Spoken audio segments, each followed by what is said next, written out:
So today we're talking all about giving back, charity work with short-term rental, networking, standing out in your community, and ultimately helping you to stand out as a host. And here to do that, I've got a very special guest. We're going to go behind the host on the Boostly podcast with Debbie Todd. She's got the Woodlands at Hocking Hills, which is in Ohio, an hour away from Columbus in the USA.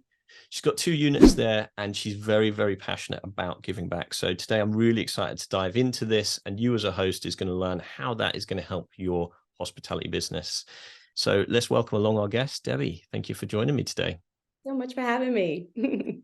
So first question, can you introduce your business? Give us the elevator pitch. Who helps you run it, and anything else you'd like to share? Sounds good. My name is Debbie. I am the co-owner of the Woodlands at Hocking Hills. My husband and I both own it. We got into the short-term rental business by accident, which the more people I talk to, I figured that sometimes is a common theme. But we wanted a place to get away for our family. We found a place about an hour away from Columbus, Ohio. I call it our little hidden gem, Hocking Hills. And you bought a place, didn't think in a million years we could afford this. We got another couple. We're like, let's do this together. And it was during COVID. And then all of a sudden it boomed. So we were like, wow, what is this? So from there we just got really excited. We started looking for new places. The other couple was good with the one. So my husband and I were like, let's do this. So we've renovated 2 other places. And then in the meantime, this was a total surprise. The first place we actually just sold with the other couple. So now we're like, what are we going to do next? Are we going to build? Are we, so we've got a lot of fun stuff ahead. My husband is more of the hands-on design, just knows all the things. I've learned a lot from him. I am the management behind the scenes, hospitality. I know nothing about this, but I've learned a lot and I love it. I'm a physical therapist by trade. That's what I've, been doing for 20 years. And it's been really fun listening to podcasts. It's like, I feel like it's opened up a whole new world for me of something that I'm passionate about that I didn't realize I was passionate about. So here I am. We have short-term rentals. We still have our jobs. We've got 3 busy kids. So it's a lot of fun. Yeah. Tell me about your the rentals. You just said you sold one, you've got 2, and tell me what guests can expect. What do they feel like? What can a typical stay be like when people come and stay with you? And who would you say is your ideal guest? So we come from a big family. So we love gatherings. We love, having people over. So when we went into these places, so the second place we bought was one bedroom, 2 bath. It had the space was unreal. So we ended up making it a 5 bedroom, 3 bath. So it sleeps 20. So we are more family friendly, more groups of people. We've had reunions there. We think about functionality of, small kids.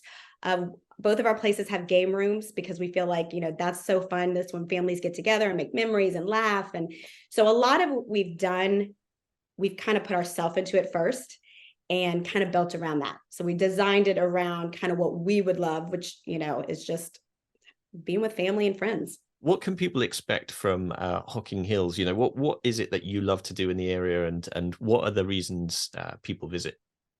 It is such a hidden little gem. It is so, like, I lived in Ohio, in Columbus, probably 10 to 15 years before I even knew where it was. And it's an hour away, so, when we bought our place there, I had not known about it much more before then.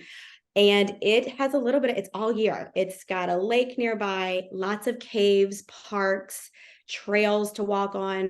There's water activities of canoeing, zip lining. There's a lot of indoor stuff, glass blowing.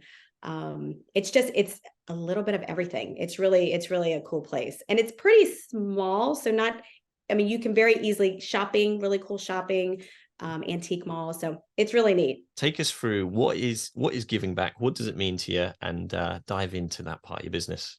Yeah. So we were talking a little bit earlier, being a physical therapist and working in the healthcare profession, I've always, been hands-on helping. as a child, my parents always, we went to nursing homes. I was always volunteering with my mom and dad at church or this and that. So I feel like I've kind of, we do that with our family. Well, when we bought the short-term rentals, I love the aspect of giving back for families to be able to come and enjoy. But I just felt like something was missing. I was like, I want to make a bigger impact, but I don't know how to do that. And I remember telling my husband, I'm like, these places are bigger than us. And he's like, well, what do you mean it's big? I'm like, I don't know. I'm like, I just have a feeling it's bigger than us. So we ended up and we talked to our kids. Our kids are 15, 14, and 11 now. But when we started this, it was about 3 years ago. We have kept them involved in all the decision making, asking them questions. So they've been a part of the whole process, which is really fun to do as kind of a family. Even the renovation part of it, which they weren't super thrilled about, but so what we started out is, I wanted to give back part of our, each rental. So we were trying to figure out, we kind of worked the numbers to see what would work for us because it's different. And we evaluated every year because each year is different. So we decided on 5%, and we started this last year. So we would give 5% back of each rental. We had each of our kids choose what charity that they wanted to support. And then we have our guest pick one of those 3 that they want their money to go to. And it started there, which was amazing. And then I just get the itch. And sometimes my brain doesn't stop, but I'm like, I want to do more. So we have incorporated basically everything we make a decision on with between our amenities, what giveaways we do, it all goes back to how can we make a bigger impact. And lots of times it's including others in the process. So our guest, we include the community, we've included the products we use. And I just have such a passion. It's been such a joyful, giving experience in so many ways. How has this impacted your business? What changes have you noticed since you've started reaching out to community and doing this sort of work? How has it helped you? I would say, I feel like it immediately, I think of more bookings. How are your numbers? And it's, I don't have answers for that. But what I do know is the experiences we've had with guests have been, I've always loved the hospitality part of it anyway, but we've gone on a kind of like a little bit of a deeper level with guests of, personal experiences that they've had with charities we're supporting.